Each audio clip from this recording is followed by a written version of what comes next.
Can you just elaborate what is the relevance of place of supply? We understand that place of supply is very critical for claiming input tax credit. Can you, with live example, let us know as to in cases where the place of supply will disentitle the eligibility to input tax credit? Yeah, I think this is another pertinent question, I think, which you raised, Suresh. So, place of supply, I mean, it's like, if I can put it simply, it is like a GPS coordinate, right? You have your correct coordinates, then you are right to kind of take the credit. But if your coordinates, for whatever reason, are not in the, I mean, let's say if your coordinates are at another place and you are at another place, that is a mismatch. So, place of supply under the GST law is very, very unique.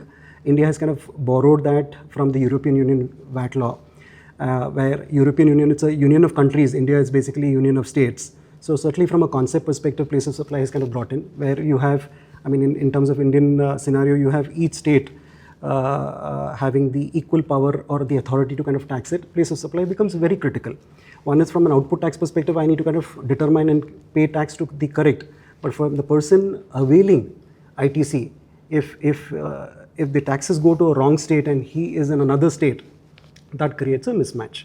So maybe I can probably take a couple of certain examples, sure, which can kind of state how place of supply could kind of, if it is not kind of done in a particular manner, could kind of frustrate. Because see, what happens in a business transaction, the margins are very low.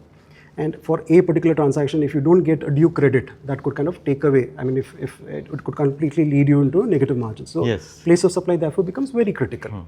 Now, the simple example could be, let's say if I do a bill to ship to, that is, let's say, we'll take the ordinary case first, where I'm, let's say, in Karnataka and my customer, let's assume, is in Tamil Nadu. So I bill to and ship to my customer in Tamil Nadu. Place of supply therefore is Tamil Nadu. There is, I'm sure, no issues as regards that. But let's take a twist in terms of that, where the customer says that you don't deliver it to me, I will come and pick it up from your place. So I am the supplier in Karnataka. I know that I'm billing to a customer in Tamil Nadu, but I don't undertake movement of those goods to Tamil Nadu. Customer comes to my place, takes the delivery and moves in. Right. Now the question here is, what is the place of supply? Now for me, ordinarily it would be the place where I hand over the goods. But if you see under section 10(1), from a GST perspective, the place of supply, wherever it involves movement, movement can happen by the supplier or by the recipient. In this case, it is happening by the recipient. So after picking up the goods from me, he is taking it, consider, to Tamil Nadu.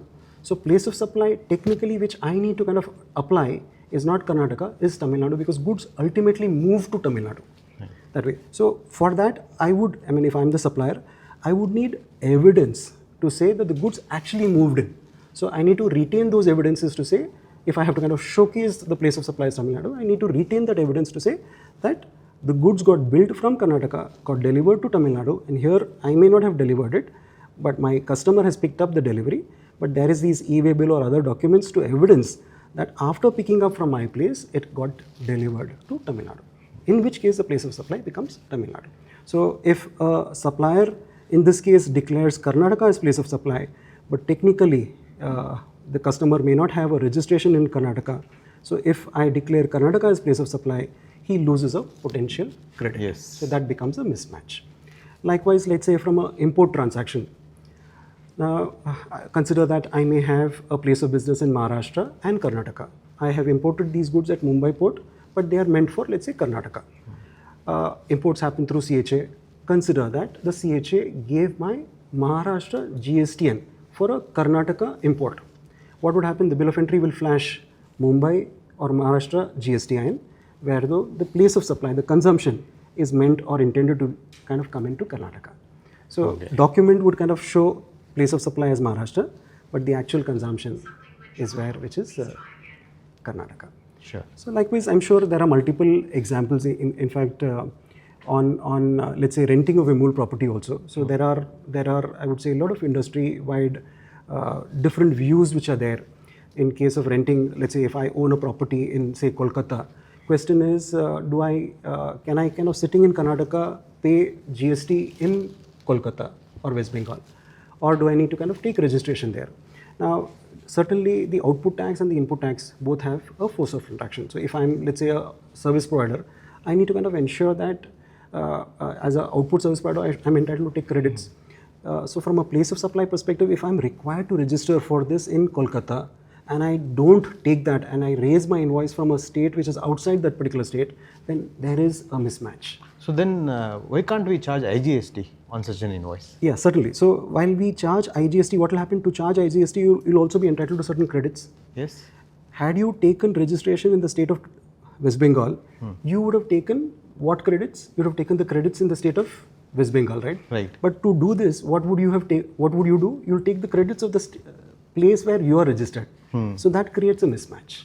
So therefore, wherever the place of supply in these cases require you to take registration, ITC follows those.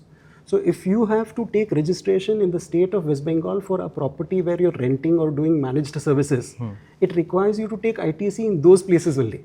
Sure. If you take it in a place which is outside, Yes. that also kind of creates mismatch. So many people kind of take a position. In fact, many industry experts also are of the view that so long as you said, I pay IGST in that particular state, I'm not kind of frustrating. But that is okay so long as I don't take ITC.